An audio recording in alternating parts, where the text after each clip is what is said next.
Hello there. Welcome to Living Excellence Today. I am Dr. Carr, and I help women realize their true self-worth so they never struggle with self-doubt, insecurities, and or criticism. In today's episode, I want to talk about how being a prideful can actually hurt you and your emotional resiliency and keep you away from your goal of living each day to the fullest. I know it is a sensitive topic, and I will try my best to just point out unhealthy pride that can get in the way of your emotional freedom. And I also know that you wear this pride like a badge of honor. But would you really have that badge or peace of mind? That really is the purpose of this episode. I want you to be really honest with yourself as we go through the examples so you can decide what is really serving you or not. So let's start with this question. Why is it even important to assess if our pride level is healthy or not? Let's find out. The research indicates that there are two types of prides actually. Of course, healthy and unhealthy. We will go through the examples in a bit, so hang tight. But let's find out what is pride. So what is pride? By definition, it is a feeling of deep pleasure or satisfaction derived from one's own achievements or someone closely related or associated with, like a parent would of child's work. It's to be proud, in short, very short, right? As I mentioned earlier, there is healthy and unhealthy pride. As you can imagine, healthy pride is grounded in being proud of your achievements and successes, but yet with humility.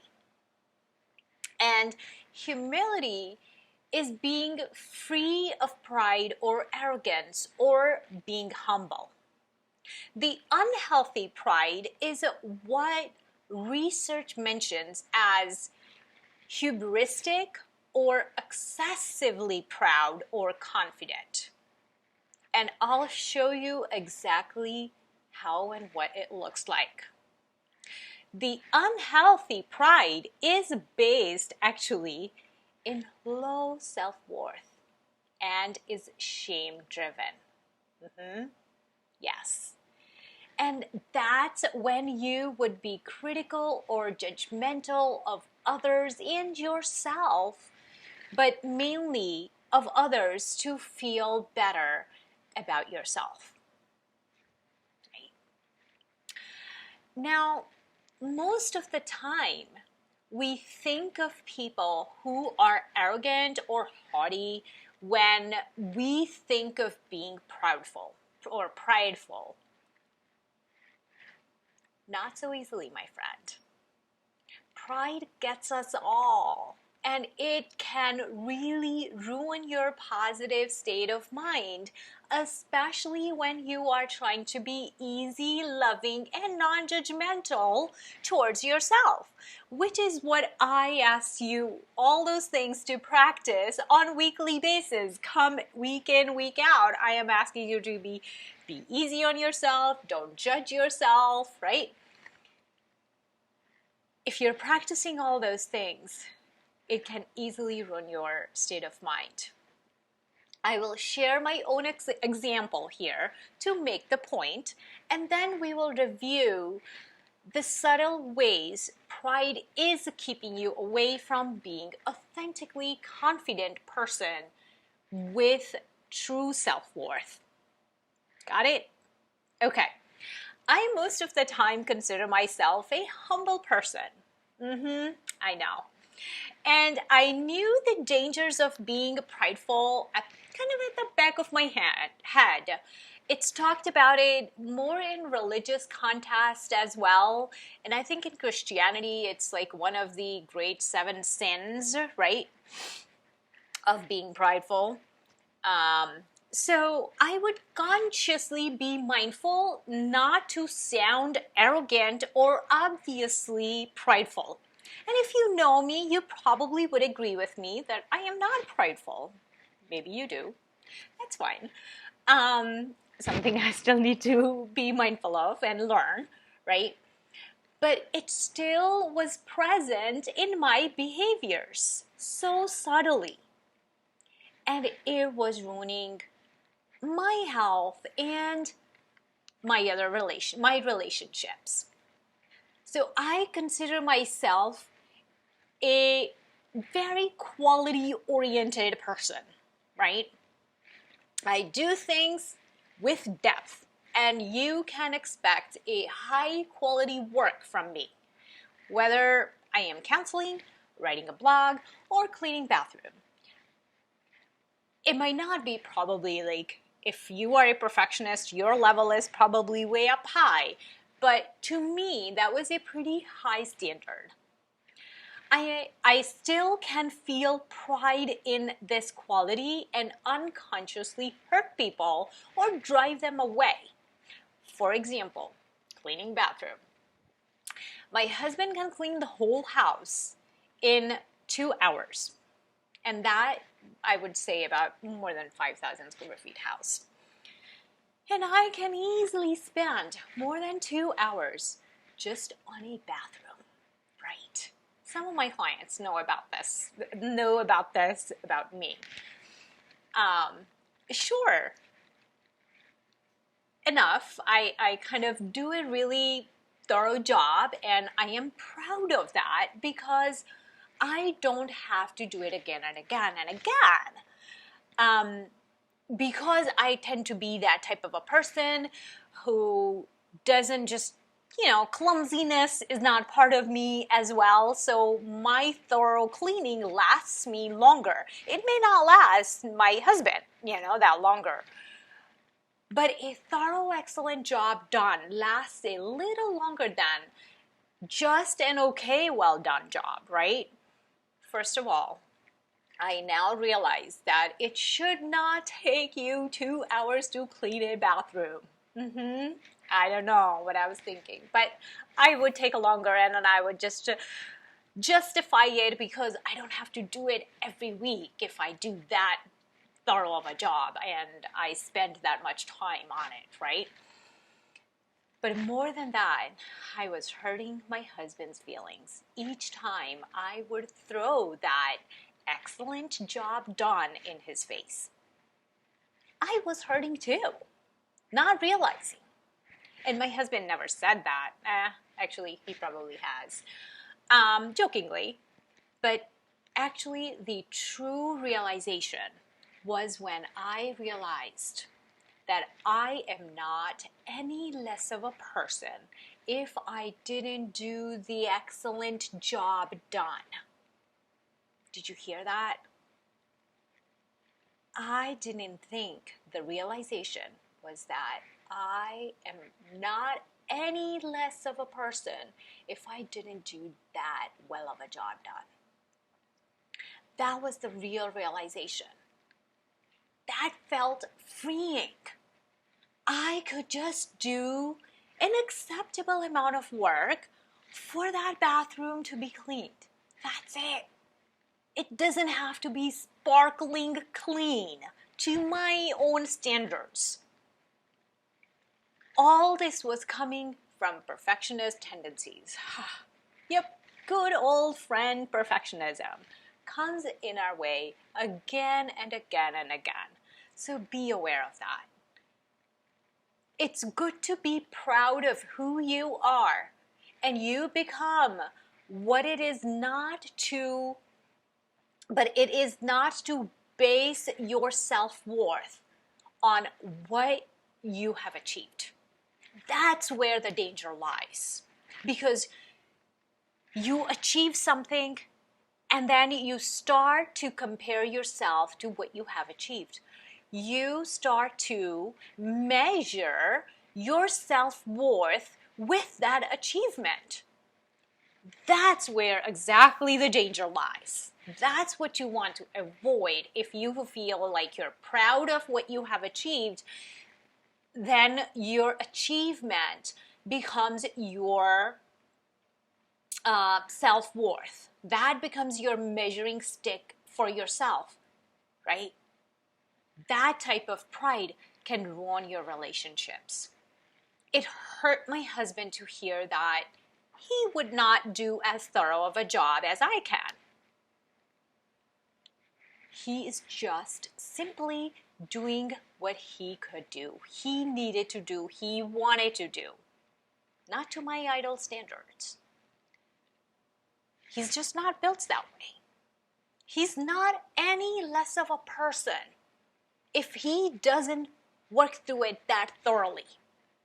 And I am not any more of a person just because I can.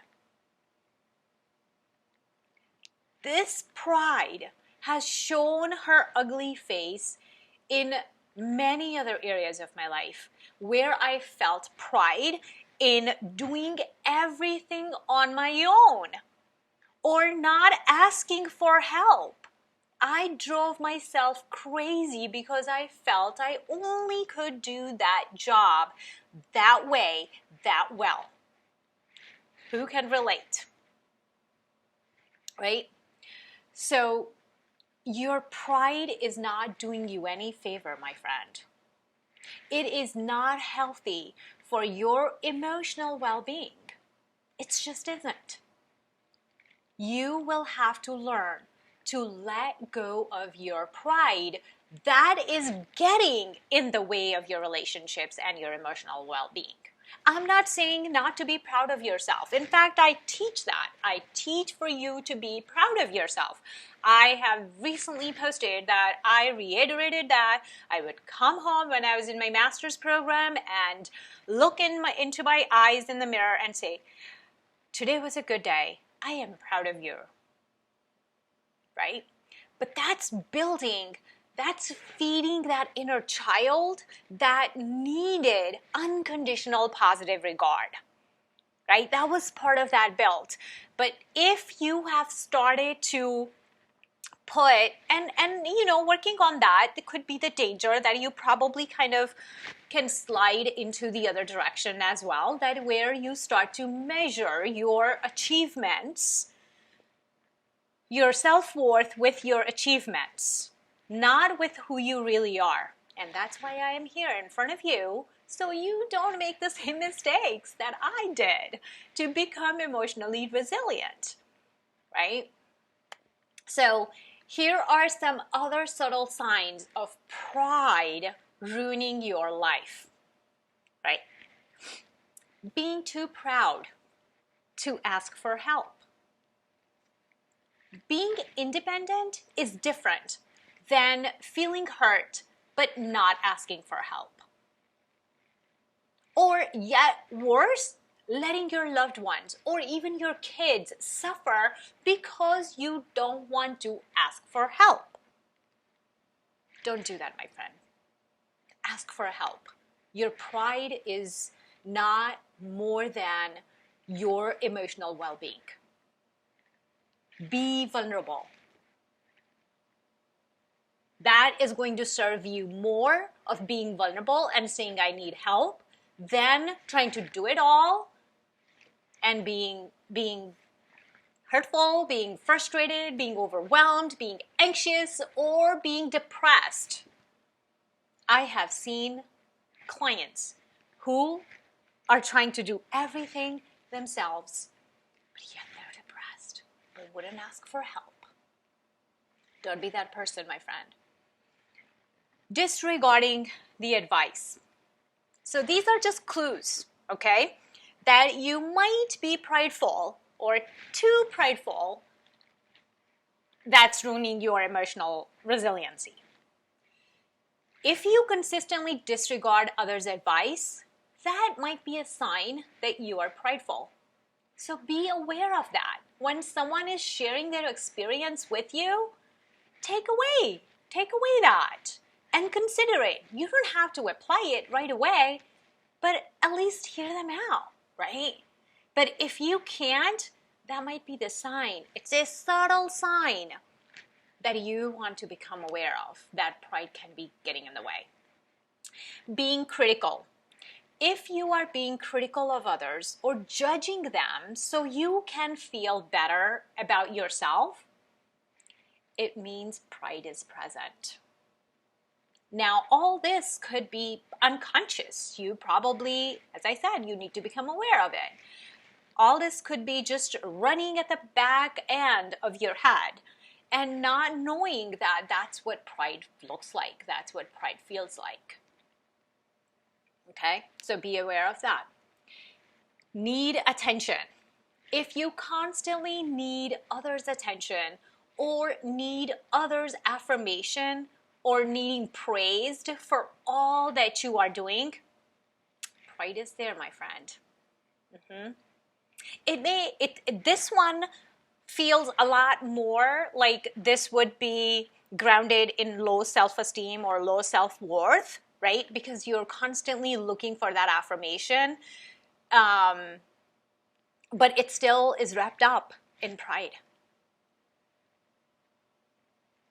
Another sign that you're not teachable. Assuming you already know something when someone is teaching you. This also shows pride being present.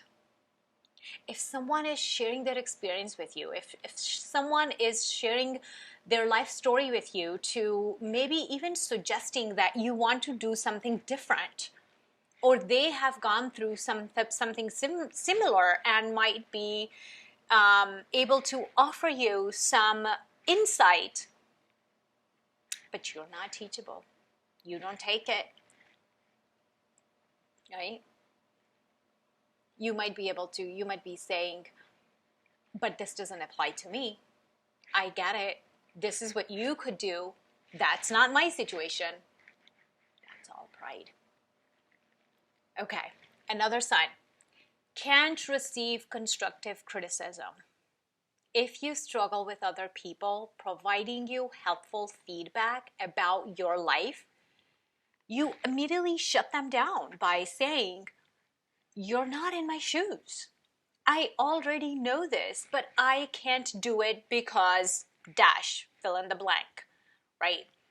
You kind of put up a wall when someone is trying to help you with what you might be struggling with. Be aware of that. Physical appearance. If you are constantly obsessed with how you physically look, or in general what others think of you, pride is there in the form of you obsessing over yourself. This one kind of feels a little bit like narcissism, but it's not. It's still pride. And it feels like it's low self-esteem, groundedness as well, that, oh, if you are constantly thinking this is how I look, or, this is not how I want to look, the subtleness here is that you're still thinking about yourself, or not just even thinking, but obsessing of what others think of you. And that can absolutely ruin your emotional health or emotional well-being. That will get you off track pretty easily.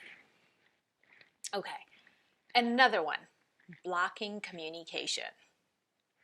If you blow people off and not respond to them, maybe their calls or texts, emails, you are in your head minimizing the importance of this person, thinking you can't waste your time or precious time into this person or conversation.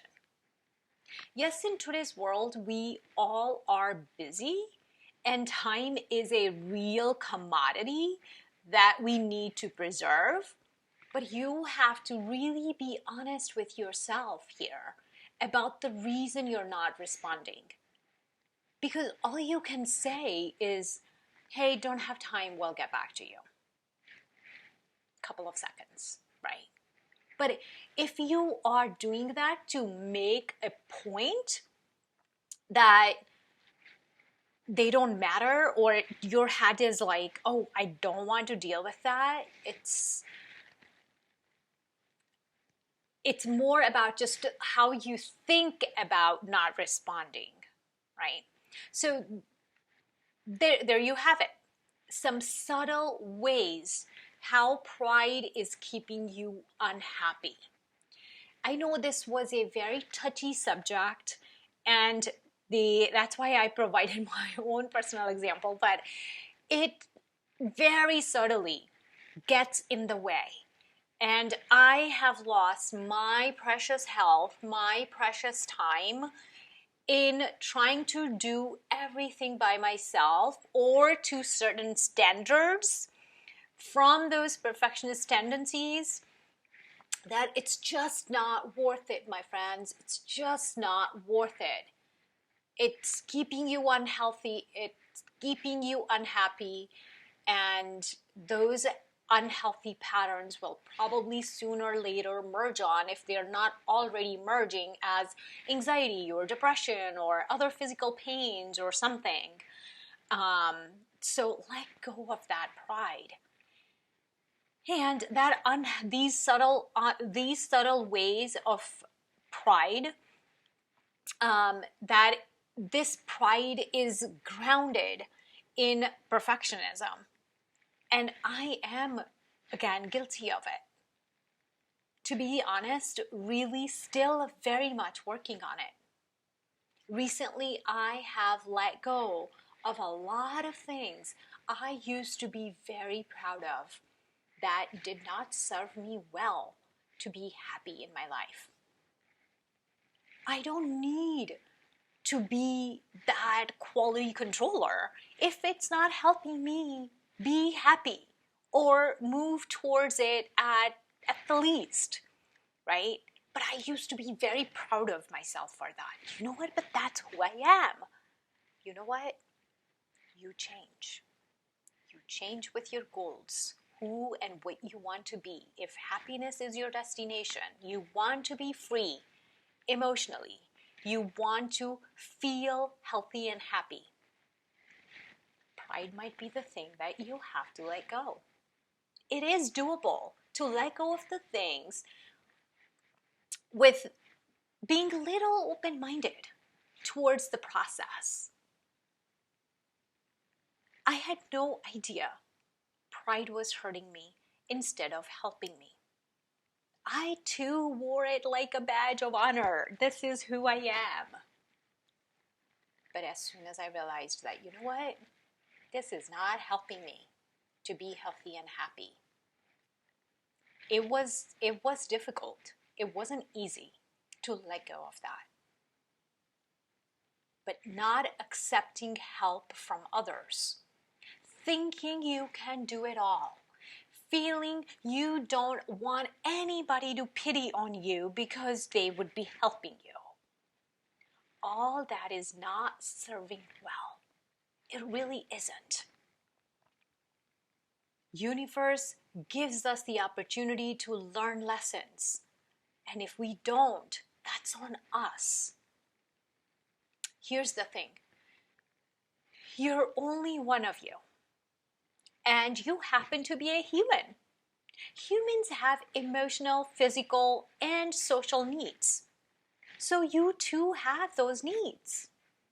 Although you would like to think that you're a superwoman, but you're really not, because you're struggling. You can be, absolutely. Anytime, I would cheer you on for that. But for that to happen, you have to take care of yourself.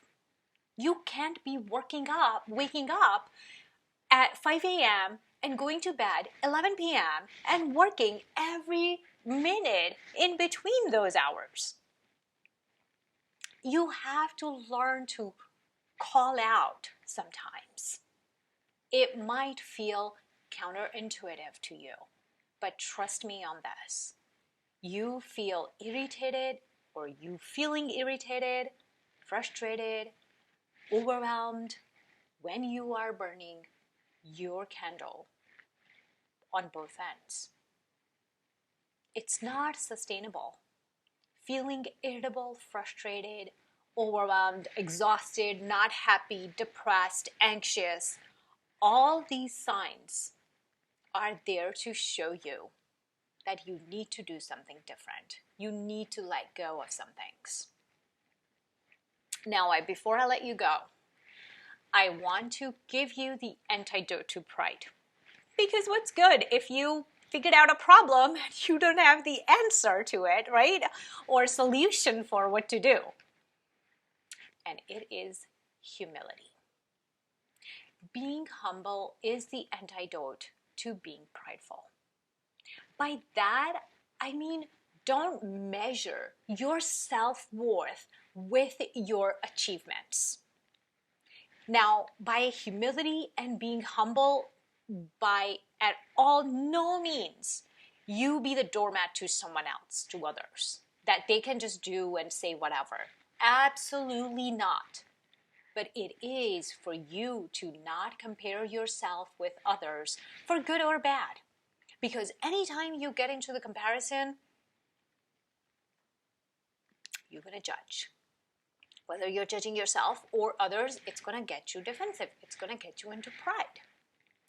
Don't judge or criticize someone else to make you feel better. Because when you're going to criticize yourself or judge yourself, you're going to feel hurt and you're going to find something that's going to make you feel better, right? Someone else might be a good mom, but you're going to say, you know what? I'm a good employee, or I'm a good business owner. You know, somebody else might have a good job and you'll probably be prideful, but I'm a good stay-at-home mom. But you know what? You don't have to be good at anything in order to be loved.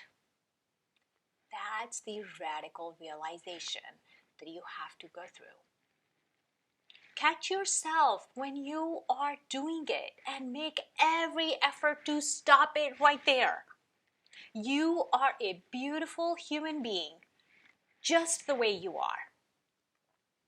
No achievements are needed for you to be humble. Being humble means just you're enough just the way you are. You are loved no matter what, my friend. Nothing needs to be done. I hope this really hit home. I'm sorry if I really stretched you with this episode, because that's really meant to be. That's really where the real work is going to be if you really want to have that emotional freedom or be happy and healthy. Do let me know your questions, your comments, what you feel. If it was helpful, I'll be waiting for those. Best of luck, my friends. Lots of love. Bye.